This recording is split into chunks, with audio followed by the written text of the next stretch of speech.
यहाँ मैंने एक बावल में ले लिया लगभग 1.5 कटोरी बेसन और 1 कटोरी यहाँ मैंने ली है सूजी। यहाँ जो हमने सूजी ली है ये बिल्कुल बारीक वाली सूजी हमने यहाँ ली है। तो अब हम इसको शुरू करते हैं बनाना। यह हमने एक पैन ले लिया और इसके अंदर हम सबसे पहले अपनी ये कटोरी सूजी डालेंगे और सूजी को हमने हल्का सा कलर चेंज होने तक लगातार चलाते हुए भूनना है, क्योंकि आज जो ये बर्फी हम बनाने जा रहे हैं ये बिल्कुल हम हलवाई स्टाइल में ही बेसन की दानेदार बर्फी बनाएंगे। न हमने इसमें किसी चाशनी का प्रयोग करना है, बिल्कुल आसानी से हम अपनी बर्फी को बना के तैयार कर लेंगे।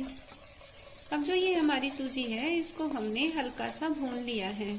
और अब आप ये सोच रहे होंगे कि हमने सूजी को ऐसे ड्राई रोस्ट हम क्यों कर रहे हैं, क्योंकि जब हम बेसन की बर्फी बनाते हैं तो जो हमारा बेसन है वो जल्दी भुन जाता है और सूजी फिर कच्ची रह जाती है। इसलिए सबसे पहले हमने यहाँ सूजी को हल्का सा कलर चेंज होने तक भून लिया है। अब हम इसे एक प्लेट के अंदर निकाल लेंगे।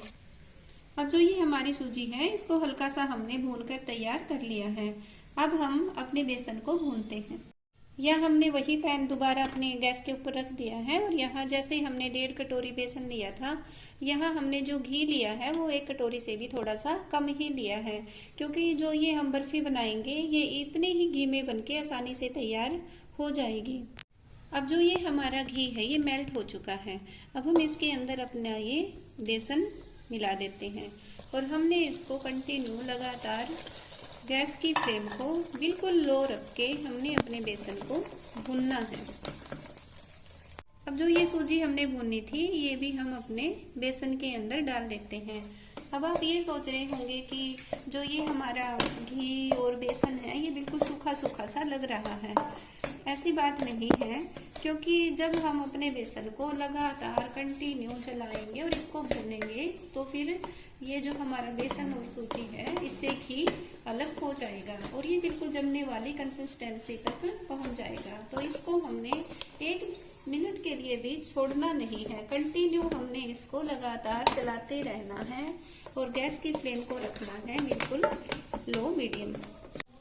जैसे जैसे हमारा बेसन भुनता जाएगा वैसे वैसे इसने घी छोड़ना शुरू कर दिया है।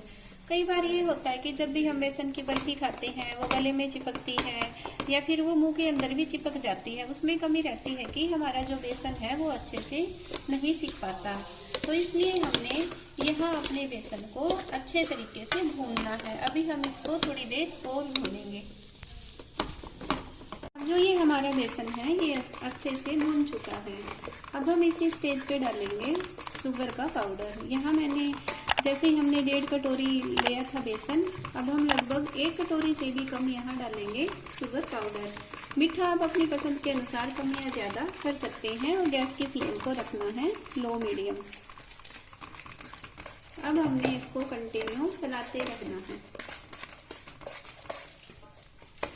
अब जो ये हमने शुगर पाउडर है अपने इसमें बेसन में अच्छे तरह से मिला लिया है और ये बिल्कुल जमने वाली कंसिस्टेंसी तक हो गया है।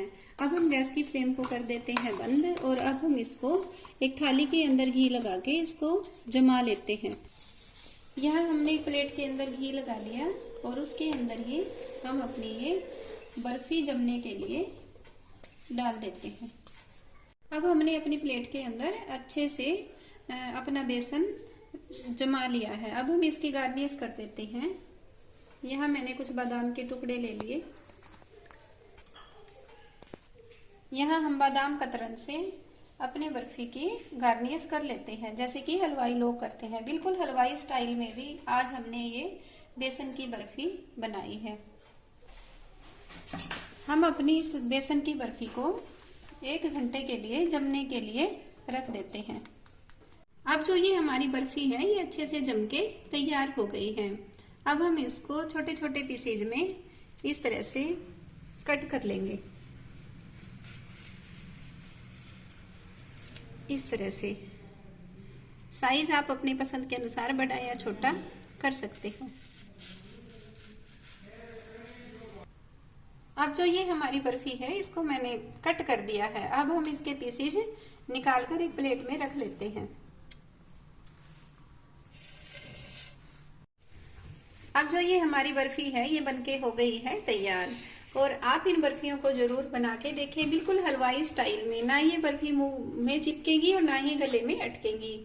तो आप इन बर्फियों को जरूर बना के देखें। आपने मेरी वीडियो कैसी लगी, आप इसे लाइक जरूर करें, और अगर आप मेरे चैनल पे नए हैं तो चैनल को सब्सक्राइब करना न भूलें, और आपके जो भी बहुत सारे दोस्त हैं उनके साथ शेयर जरूर करें। Thank you. But it's too late now. I remember you and